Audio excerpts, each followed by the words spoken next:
So just while we're waiting for it to kick off, I hope that everyone that is going to be on tonight is doing well. You know, it's been a really testing time over the last few weeks for so many of us. Gosh, you know, unprecedented times. Um, so, you know, it has been a few weeks in now, and we're all getting more used to it and more acclimatized. But what a roller coaster. And I think that none of us have been overly immune to the ups and downs. And it's a real honor actually to be here tonight and be talking about what I do, be talking about emotional eating, and you know, my love of my profession of hypnotherapy and nutrition and wellness, and combining those modalities. And it's really exciting for me because I know that so many people out there are struggling with self-sabotaging behaviors right now as they've been trying to self-soothe, to deal with the ups and downs of everything that's been going on. So, you know, emotional eating is something that I have been hearing a lot about from my clients and from potential clients and from people contacting me. But this talk tonight can be really attached to any other topic that really, or any other behavior that's around self-soothing, because it really applies to anything else that that people use to self-soothe and to make themselves feel better. So yeah, so it's going to be really exciting to talk. There's quite a few people coming on now, so that's exciting. Yeah, so I hope everyone's got their kids in bed and everything's nice and comfortable. And yeah, so I think I'll just begin because it's now 8 o'clock on the dot. So I just wanted to introduce myself to start off with. My name's Talitha. I am a hypnotherapist and a nutritionist, and I work in Caulfield South in Melbourne, and my area of specialty is in disordered eating and emotional eating. It's not the only thing that I do. I do work with a range of clients with depression and anxiety, but it really is what I love to do, and it really combines my two passions, health and wellness, and the subconscious mind, and patterning, and making, you know, people struggling, and you know, using the subconscious mind to bring conscious awareness to create change. So that's what I do. You know, like most therapists, I got into this arena because when I was, hi Elizabeth, when I was 17, I had an experience with disordered eating. I was a cross-country champion. I loved running. I did really well at it. I was really excelling. And at 17, I was really muscly. And a boy said to me that I had a really big crush on, that I looked really masculine. And, you know, emotional eating is the topic tonight. And the reason why I'm sharing my story with you briefly is because for me that was a trigger. And I went from having this passion that I was really excited about and really was focused on, and it created such positivity in my life, to then really restricting my food intake, exercising a lot, and really my focus went from fitness and wellness to being thin and desirable. So I became quite thin over the space of just under a year. And then about a year later, my parents separated, and I went from that to emotional eating. And if anybody who's ever been on a yo-yo diet, or has gone from not eating much not eating much from a diet, and then eating a lot, whether it be through emotional eating or binge eating or anything like that, will know that you put on weight really quickly. And so I went from being quite thin at 17, you know, it's a big time in your life, to being quite overweight. And it really affected my mood. I had a lot of anxiety about the way I looked. And, you know, I learned at that age about the complexities of our emotional well-being when it comes to emotional eating and overeating, and how complicated our inner worlds can become. So anyway, hence my interest in nutrition. So I went on and studied and got my degree in nutritional medicine, and then moved into hypnotherapy because I experienced it once and just thought, wow, it's such a beautiful modality. It is, it's uplifting, and it just makes you step into yourself and take responsibility. I guess it's one of those modalities that where you have to find your own inner resources to create the change that you want to create. So that's how I got into it. That's why I do what I do, and I love it. So, you know, I see a lot of people with emotional eating issues. So let's, you know, I just want to give you, I guess, an understanding of what it is. And some of you will be able to relate to it. Some of you will relate to it a lot. Some of you will relate to a little bit. And other people on this platform will know people that it relates to. So, yeah, I hope that I can reach out, and I hope that someone on this audience gets something really positive from what I'm sharing. So emotional eating, essentially, you know, is feeding that emotional hunger. Yeah, why do we feed the emotional hunger? Hi, Inez. So nice. Why do we feed the emotional hunger? It's because we're unhappy. Something along the line has triggered you to not feeling positive or not feeling like yourself. And so, you know, in other circumstances, people reach for other things, but in emotional eating situations, people reach for food to make themselves feel better. And, you know, the reasons why we do this is because food has changed. Like, food for our generation is completely different to what it was for our grandparents. Hi, I'm glad you're watching. It was completely, for our grandparents, you know, a few generations ago, people used to eat 3 meals a day, and they'd sit around the family table, and usually someone in the family made the meal, and it was made with love, and people would sit around and they'd converse, and they'd eat really wholesome whole foods. So foods that were high in protein, you know, meats, other foods, you know, vegetables, high in fiber, foods that would actually fill up the body and make you feel full. And nutritious food, so you were actually sustained.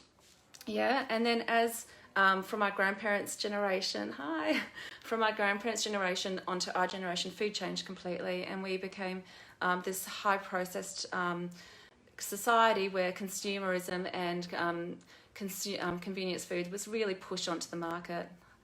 And that really changed the way that we perceive food. So we stopped eating it to sustain our bodies. When all of that happened, you know, the TV industry happened, radio happened, and all of a sudden we were pushed into this consumerism market where these companies realized that they could sell food to us, basically. And in order to do that, they used our emotions to drag us into the consumerism web. And so, you know, they'd use colours here and there to, you know, colours that would make you feel good, like, you know, the red and yellow with McDonald's. And then they would start using emotions attached to it. You know, if you have this, you'll have more friends. If you have that, you'll be happy. The Happy Meal. And then what they did was they started targeting, you know, your greatest fears and your deepest desires and all of those things really underneath it all. And so all of a sudden we're eating food, but we're subconsciously connecting it to our emotions. And so on an emotional eating platform, that's really important to know that it's not just what we're doing it just to make ourselves feel better. There's actually something that's been driving it behind, and it's not just the marketing, it is the nature of the convenience food. It's the high sugar foods, the high fat foods combined. The companies use them, and we're used to eating them now because they actually are really addictive. So, you know, to wrap it up really quickly, you know, we've got this emotional eating situation and a disordered eating society in many ways because we live in an instant gratification world. We have so many body perfect ideals on Instagram and Facebook and, you know, so many other platforms, social media platforms. We also live in a society that we aren't that comfortable expressing our negative emotions. So when we don't feel good, we tend to tell people that, oh yeah, we're okay. And we don't express ourselves properly, which means that we're left to often deal with our own emotional well-being by doing what we do to self-soothe. And with emotional eating, that's food, just pushing down the emotions by eating things to make yourself feel better. And I'll go into that a little bit down the track, and I'll explain it to you why that actually happens. We also, like I said before, the addictive nature of the food that we eat, and all of those things combined, creates the perfect storm, the perfect bubble for emotional eating. What I find really interesting is that even with our the world looking, everyone has to look so beautiful, and you have to eat all this healthy food, and they've got gym selfies, and we've got a really high obesity rate in Australia, and people are suffering from unhealthy eating patterns, and people are heart disease, diabetes, all of those things are on the rise. So the two don't line up, and emotional eating is so common. Unfortunately, binge eating disorder is so common and prevalent in women, and more so in men. So this isn't a light topic, but it's a really important topic. So I'm so happy to be talking about it because I'm so passionate about it. So why do people emotionally eat? They emotionally eat in response to negative and positive emotions. Basically, they get triggered. So it's a stress relief, or it's a reward system. Mostly what they eat is, what we eat when you emotionally eat is high fat, high sugar foods. And the reason for that is because they produce a chemical in your brain that makes you feel good. But unfortunately, what happens is people who emotionally eat regularly or binge eat end up feeling worse off than they did before they did it. So there is this vicious cycle that keeps going, and food is not one of those substances that you can get rid of because you need it to survive. We all need it to survive, and as because of that, our brains are wired to seek out food, and they're wired to have pleasure from food because it's a survival instinct. And unfortunately, the nature, like I keep saying, the nature of the food that we're eating now, and the society that we live in now, and the amount of stress that we all have to deal with, has pushed this problem further along. So, to wrap it up, like, what is an emotional eating cycle? It usually looks something like this, and I will often talk about a case study, but on this platform, I don't want to go too deeply into it. So if anyone has any questions after this, just message me, and I'll be more than happy to reply and to share more knowledge with you. But I'm just going to give you it in a nutshell, and then we're going to move on to the hypnotherapy, which is the really beautiful, fun part, which when I get there, I'll prep you for too. So an emotional eating cycle usually starts off like this. Someone will get triggered. Something will happen to you that will make you feel emotional. Yeah, so a trigger will be that you might have heard something, you might have smelt something, you might have felt something, somebody might have said something to you that affected you, or it could be that you got triggered from your own emotional negative thoughts, or it could be from the last time you emotionally ate that you hadn't actually really recovered from that, and the cycle continues. So you get triggered, you feel emotional, then you have this compulsion to eat, to make yourself feel better. And you go and search for food, and then you will eat way more than you wanted to eat, or you'll eat foods that you didn't want to eat. You'll eat foods that that you don't really get a lot from, but you're emotionally eating, so they're making you feel good. They're filling up that gap. And then afterwards, what happens is you'll go into this shame cycle, or you'll feel sick, and it just keeps going. And the negative fallout of an emotional eating episode it can be really significant, and it can really upset people drastically for a long period of time afterwards. So, people don't emotionally eat constantly. Some people will do it once a week. Some people will do it 4 times a day. It just really depends on, thanks Inez. It just really depends on what's going on for them. So what I usually do with my clients is I will get them, because we need, as a practitioner, I need the client to be on board, and I need them to be really engaged in their own process, because as much as I'm here to support, nurture and educate, I can't do it for them. It has to come from within. They need to learn the skills within themselves so that they can learn to manage their emotions, so that they no longer use food to quell them or to dampen them. So we start with a food diary, which is really simple.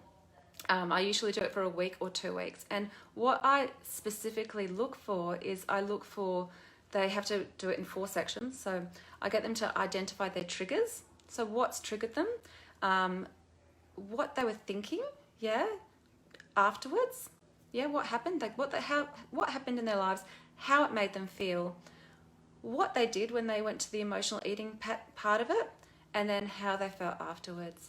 So a really brief, I'm going to give you 1 day of a food diary of a fictitious client, pulled from a few different clients. So the trigger for this particular client was that she watched her reflection at a doctor's and she didn't like what she saw. It made her feel disgusting, and the words that she used was that she felt just like a disgusting pig. She felt overwhelmed, that she'll never lose the weight, so she had this really sense of helplessness, which is really sad. But that was honestly how she felt. She was like, oh my God, I'm just stuck here. So this particular client had a emotional attachment to ice cream. So she went to her car to 7-Eleven, picked up a tub of ice cream, and she would always eat in secret. So she sat in her car and she ate her ice cream, and as she ate it, she felt instantly calm, instantly peaceful. All of a sudden, this like euphoric bubble went around her, and she forgot about all of the stress, and that she was okay in that moment. But by the time she got home, she felt horrible.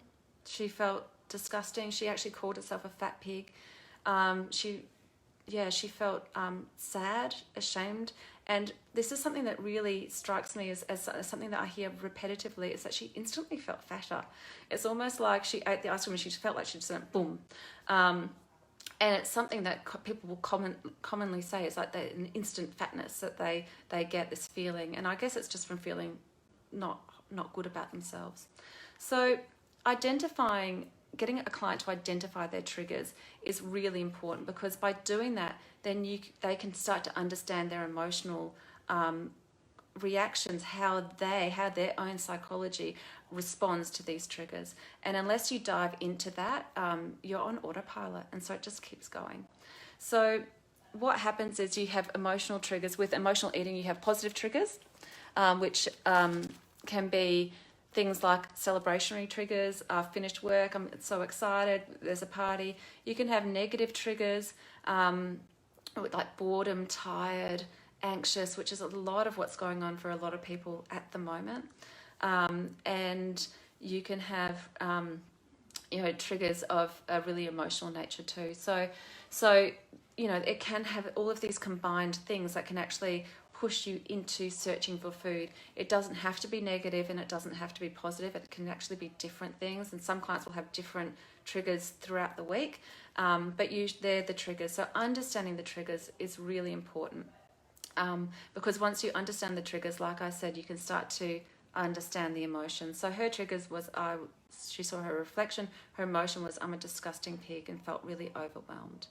Yeah, so once you understand that, you start to look at the emotions and go, gosh, I've got all of these emotions. They're like flashcards. They're telling you something is wrong. Those strong emotions are telling you something's wrong. And instead of pushing down the emotion like so many of us do, by going into it, we're able to create some change. We're able to try and satisfy the need that emotion has, that trigger's brought up, in other more positive ways.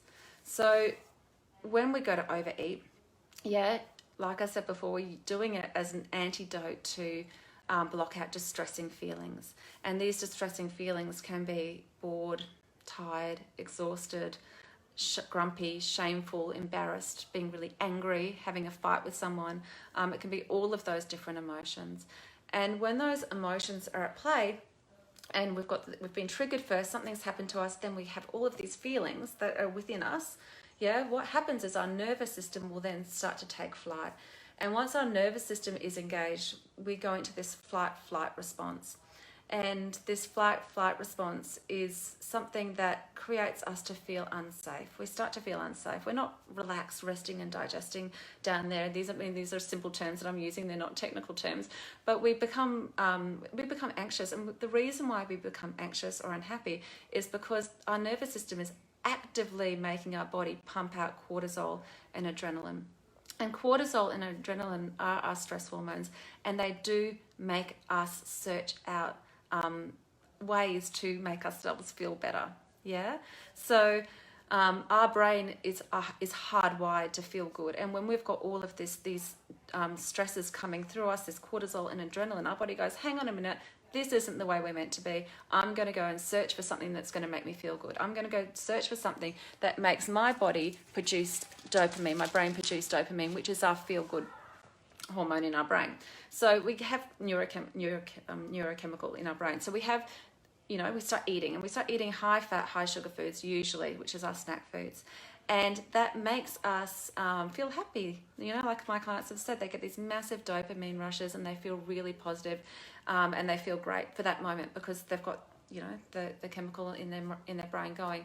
But then what happens with people in a repetitive emotional eating cycle is that they end up having tolerance and withdrawal, just like any other form of dependence, a substance of dependence they would have, because your body isn't meant to have that much dopamine. It's not meant to have that much sugar and fat, and it's not meant to produce that sort of response. So all of a sudden, if you do it enough, the brain will start pulling back receptors, dopamine receptors in the brain. So then you're in this cycle where you actually need to eat more. So people who are doing this really regularly will find out that they actually need to eat more of that ice cream or more of the pizza or more of those chips in order to feel that same sort of emotional calmness that they would get initially. So it just keeps going.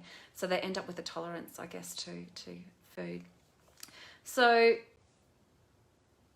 the reward system in the brain that is part of that dopamine, like I said, they get all of these positive feelings straight away, pretty much, like sitting in the car feeling good, you get happy, calm, feels amazing. So you're in this little bubble. And then pretty much after that bubble gets burst and the shame comes in and the guilt comes in, or you feel sick, you get all of these horrible thoughts, and that internal dialogue will take over. And that internal dialogue is nasty. And I've heard things. I'm just going to read that. I've heard things from clients like disgusting pig, you fat pig, disgusting idiot, repulsive fat slob. And these are really core belief systems that they're telling themselves over and over. And, technically I call these automatic negative thoughts, because they are just on a roll, and they do, unfortunately, make people feel really stuck and really helpless, like they can't get out of this cycle. And if we dive deeper into those those automatic negative thoughts that you get, unless you're able to identify them and remove the power from them, you get stuck into them. And by being stuck into them, you're really fulfilling those universal core fears that we have as human beings, that we develop throughout our lives. The simple ones that I'm not good enough, or I'm not worthy, or I'm not lovable, that come from our developmental years. And usually we will back them up with our stories, our life stories, where we will do things to prove that we're not worthy in some sort of underhanded way of self-sabotaging. And emotional eating is one of those things where we, if you're stuck in the cycle enough, you'll prove to yourself that you're not worthy or you're not lovable, because you can't control this, and the cycle just keeps going. And the shame cycle just makes it so much worse. And anyone who has experienced shame will understand that it is such a powerful emotion, and what it does is it pushes you further down the emotional eating path, and it kicks your nervous system back on. So when you come out of the emotional eating path, your nervous system will be kicked back on, and you will get more adrenaline, more cortisol as you go into fight, flight, and you feel worse.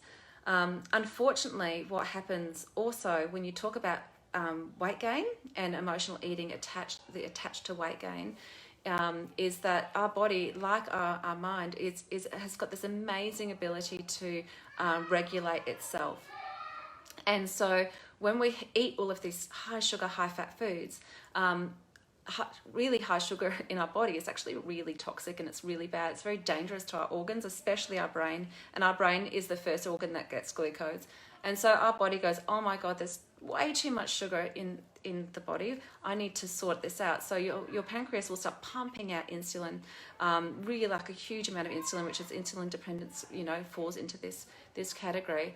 And you get the body will start shuttling the sugar off to the fat cells to basically protect the organs. And so as this happens, someone who regularly emotionally eats really high sugary foods, high fat foods, can actually go into hypoglycemia about for half an hour to 40 minutes after a binge session, which means that they are actually in a low sugar state, which then makes them really anxious, and it kicks on their nervous system again into that fight flight, and the cycle just keeps going and going. And not only are they now stressed, they feel bad about themselves, but they're also gaining weight really quickly. And so the cycle just continues and perpetuates. So that's the emotional eating cycle and the different things that contribute to it. It's not just that we don't know how to control our eating. There are so many factors. There's the dopamine in our brains, the food that we're eating that's making us be more addicted to it. It's our nervous system. There's so many different layers. It's our belief systems, our subconscious belief systems, our conscious belief systems about ourselves. There's so many different elements to it. So, I do a range of different things with my clients, and I'm going to run through them really quickly now because I want to get onto the hypnosis part of it, because that's so exciting and it's really it's beautiful, and I want to empower you beautiful women who are sitting at home tonight. But I'm going to run through. I do a program that I call a freedom model with my clients, and one of the main things that I do is I get them to take responsibility. So we start and we talk about flexible psychology, about changing the way that they were doing things and being open to trying new things. And by taking responsibility, it's about accepting the fact that they are in this cycle and that they are struggling to get out of it, and to make them choose a better path for themselves. What do they want to achieve? What do they want their life to look like? And when we identify what we want our life to look like, taking responsibility and then identifying the steps that lead us there. I connect clients deeply to their emotional well-being, to their emotions that they're having, and how to unravel them and understand them so that they can choose better emotions for themselves. So, journaling is something that I ask clients to do a lot, because it helps. By writing our feelings down, we get to really connect with them, and we also get to understand and make links back to where they started. When did I start feeling like I wasn't good enough? When did I start, every time this happened to me, I had to eat food in order to feel that I was worthy of love and attention? So, all of those things, and that takes a little bit of time, but it's so worth it. Choosing better food is an easy thing to say. Sometimes it's hard to do, but, choosing foods actively, if you're going to emotionally eat, choosing foods that aren't high in sugar, that aren't high in fat, will reduce the toll that it has on your body, but will also reduce the propensity to do it again over and over. Nervous system is my favorite topic because it ties into hypnotherapy, but talking about understanding that we have a power to bring our nervous systems down when we are too stressed and when we are high cortisol, high adrenaline. And how do we do this? And we're all different. Like, I love running because it just calms me down. Other people love having a bath. Other people like walking. Other people love meditating. I love meditating too. Writing, drawing. I've been colouring in with my two little girls, and it's made me feel calm this last week. So talking to a counsellor, reaching out to a friend, sharing those feelings so that you're able to be calm. Another massive thing that's so important is your self-love language. If you believe all of the negative stuff that you're hearing and that you're telling yourself, then it just makes it so much worse. So really catching yourself when you're talking terribly to yourself, and learning over time to talk to yourself like you're your best friend, and learning to be loving and kind, and learning to identify with your virtues and your values so that you are able to counteract anything horrible that you're used to saying about yourself. and connecting with friends and family, community, connecting to anything of value to you is really helpful.